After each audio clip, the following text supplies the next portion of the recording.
कक्षा 9वीं के हमारे उन सभी विद्यार्थियों का बहुत बहुत स्वागत है जो ऐसे विद्यार्थी हैं जिन्होंने फॉर्म डाला है द्वितीय परीक्षा का। देखिए 9 जून को आपका पेपर है। आप सभी को पता है, अगर आप कक्षा 9वीं में संस्कृत विषय में क्या हो गए थे, फेल हो गए थे, जो वार्षिक परीक्षा के पेपर हुए थे उसमें अगर आप फेल हो गए थे तो आपने फॉर्म डाला है द्वितीय परीक्षा का, कक्षा 9वीं का। संस्कृत विषय का पेपर 9 जून को रहेगा, तो उस पेपर की हम आपको तैयारी यहाँ पर करवा रहे हैं। तो ऐसे विद्यार्थी जो चैनल पर पहली बार आए हैं, तो 2026 की इस द्वितीय परीक्षा में पास होने के लिए चैनल को ज़रूर सब्सक्राइब करें ताकि आपको नेक्स्ट क्लास का वीडियो मिल सके। साथ ही साथ आप लोगों ने कौन कौन से विषय से फॉर्म डाला है ये भी आप कमेंट बॉक्स में ज़रूर बताएं। चलिए बच्चों, बिना देर किए हम स्टार्ट करते हैं पहले क्वेश्चन से। बिल्कुल समय बर्बाद नहीं करेंगे। क्वेश्चन नंबर पहला है आपका, उचित विकल्पम चित्वा लिखत। देखिए, अधिकतर हमारा एक ऑब्जेक्टिव यदि गलत हो जाता है तो एक नंबर सीधा सा कट जाता है। बाला इत्यस्मिन् पदे प्रत्यय अस्ति। बाला में प्रत्यय है, बाला में आपको प्रत्यय बताना है, तो यहाँ पर आपका टाप होगा। लिख के रख लो सभी, कॉपी और पेन अपने हाथ में रखिएगा और इन सभी प्रश्नों को नोट कर लेना है कि आपका आंसर क्या होगा। टाप इसमें आंसर हो जाएगा। छपने वाले क्वेश्चन है, बाला में कौन सा प्रत्यय है, टाप। पठित्वा इत्यस्मिन् पदे प्रत्यय अस्ति। पठित्वा में कौन सा प्रत्यय ये आपको बताना है, तो यहाँ पर कत्वा हो जाएगा, लिख के रख लो फटाफट। और बालका शब्दस्य पंचमी विभक्ति एकवचन रूप क्या होगा, बालक शब्द की पंचमी विभक्ति एकवचन रूप क्या होगा, तो इसको भी आप देख लो। इसमें आपका बालकात आंसर हो जाएगा। और फल शब्द की द्वितीय विभक्ति बहुवचन रूप होगा, तो देखिए द्वितीय विभक्ति बहुवचन रूप हो जाएगा फलानी। जल्दी से लिख लीजिए क्योंकि समय बहुत कम है, पेपर है आप लोगों का, इसलिए आप जल्दी जल्दी इन क्वेश्चनों को नोट कर लीजिए। सदाचार एवं परमो धर्म अस्मिन् वाक्ये अव्यय अस्ति। इस वाक्य में आपको अव्यय बताना है, तो इसमें आपका एव आंसर हो जाएगा। पित्रो इत्यस्मिन् पदे समास विग्रह भवति। पित्रों में पित्रों का समास विग्रह क्या हो जाएगा ये बताना है, तो भैया इसका समास विग्रह हो जाएगा माता चा पिता चा। अगले क्वेश्चन को रिक्त स्थान के रूप में देखेंगे। आइए देखिए, यहाँ पर है अस्तमय इत्यस्य विलोम पदम। अस्तमय का विलोम पद क्या हो जाएगा, उदय हो जाएगा बच्चों, लिख के रख लो, छपने वाले क्वेश्चन है। सार्थकम का विलोम क्या हो जाएगा, निरर्थकम हो जाएगा। और इंद्र का पर्यायवाची हो जाएगा शकः, शका आपका आंसर हो जाएगा।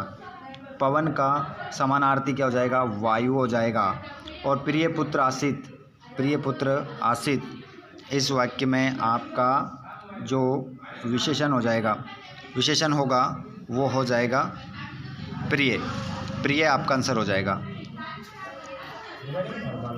तो इसमें आपका जो आंसर हो जाएगा विशेषण हो जाएगा प्रिय। प्रिय आपका आंसर हो जाएगा।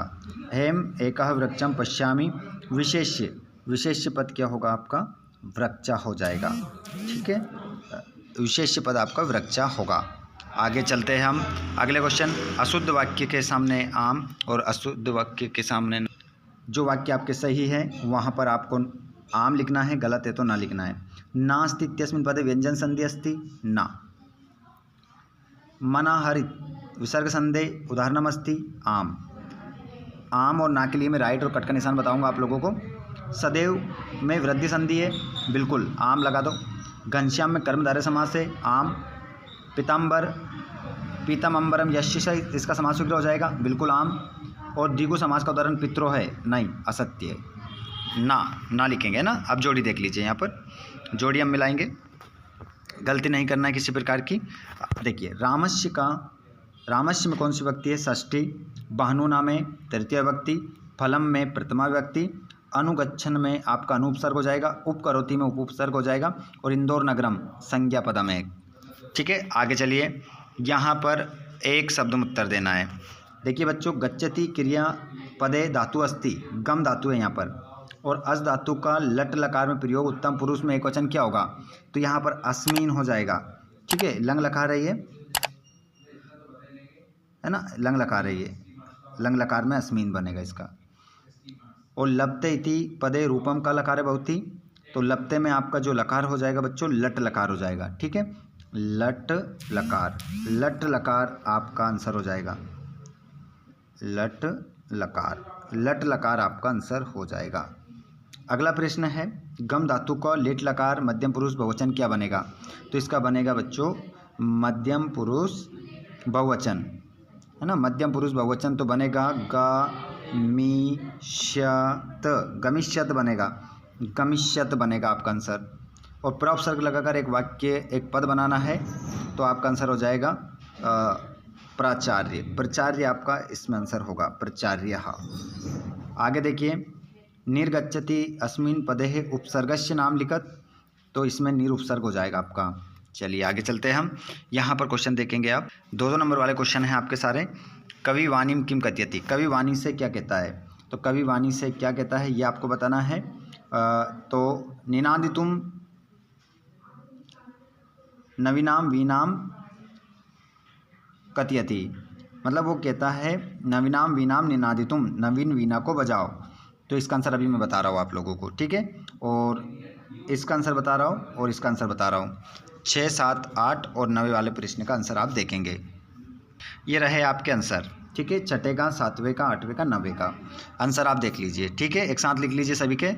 प्रश्न नंबर 10 के बाद 9 हो गया हमारा, 10वां अभी देखेंगे हम। स्वार्थ अंधा मानवा किम करोति, 10वें का ये वाला देख लीजिए। तो इसका आंसर हो जाएगा स्वार्थ अंधा मानवा किम करोति, तो प्रकृति पर्यावरण नाश्यति, पर्यावरण का नाश कर रहा है ना। उसके बाद में किसने किससे कहा, ये भी आंसर देख लीजिए। बता रहा हूँ मैं अभी आप लोगों को, ये किसने किससे कहा, इसका आंसर भी आप देख लीजिए। ये रहा प्रश्न क्रमांक आपका 10 का उत्तर और ये रहा 11 का उत्तर। 2 करने थे, दोनों ही यहाँ पर रहे आपके, ठीक है। उसके बाद प्रश्न निर्माण करना है, 2 करने हैं। वन विरक्षा हटाना है, इसकी जगह क्या लिखना है के, यहाँ पर स्वकर्मणी हटाना है और इसकी जगह किम लिखना है। और गुरुग्रहम गत्वा विद्याभ्यास, तो यहाँ पर गुरुग्रहम की जगह आ जाएगा कम, ठीक है। और पीछे क्वेश्चन मार्क लगाना है, तीनों वाक्य आपके प्रश्न निर्माण में बदल जाएंगे। उसके बाद में वाच्य परिवर्तन करना है, रामेन जलम पीयते और सा हस्ती बालिका विद्यालयम गच्छति। और जिसके बाद में यहाँ पर क्या करना है, आपको श्लोक लिखना है। और यहाँ पर प्रश्न नंबर 15 में आपको क्या करना है, अशुद्ध वाक्य को शुद्ध करना है। तो यहाँ पर मैं बता देता हूँ, कर्तृवाच्य बनाना है। तो यहाँ पर रामा जलम का जलम, रामा जलम पीबती, पीबती आपका आंसर हो जाएगा। और सा तेन हस्यते, इसका भाववाच्य बन गया, तेन हस्यते। और इसको कर देंगे हम कर्मवाच्य में, तो बालक में तीसरी विभक्ति बालकेन, बालकेन, विद्यालय का विद्यालय हो जाएगा, गच्छति का गम्यते हो जाएगा, ठीक है। ध्यान से सुनिएगा और लिख लीजिएगा। और यहाँ पर श्लोक लिखना है 2, सॉरी माफ कीजिएगा, 1 श्लोक लिखना है जो 2 नंबर का आएगा। और यहाँ पर 15वें वाले प्रश्न में आपको अशुद्ध वाक्य को शुद्ध करना है। चलिए देखिए, यहाँ पर हिमालय, यहाँ पर हिमालयात कर दो, बस या के पीछे मात्रा लगा के पीछे ता जोड़ दो आधा, हिमालयात हो जाएगा।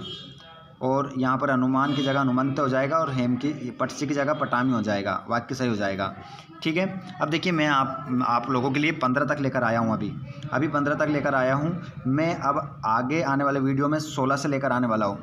तो जल्दी से जितने भी स्टूडेंट जोड़ रहे हैं क्लास में, सभी चैनल को सब्सक्राइब कर लीजिए। और जल्दी से कुछ ही समय में 1000 व्यूज़ इस वीडियो पर हो जाना चाहिए, 1K व्यूज़ इस पर हो जाना चाहिए। तो आप लोगों को 16 से आगे का पूरा वीडियो आंसर सहित मैं आपको लेकर आने वाला हूँ 23 तक। तो जल्दी से शेयर कर दो, रात भर में इन क्वेश्चनों को ज़रूर रट दीजिएगा, क्योंकि ये सभी क्वेश्चन वेरी वेरी इंपॉर्टेंट है परीक्षा में छपने वाले क्वेश्चन की दृष्टि से। चलिए, तो जल्दी से चैनल को सब्सक्राइब कर लीजिएगा। धन्यवाद, थैंक्स फॉर वॉचिंग, जय हिंद।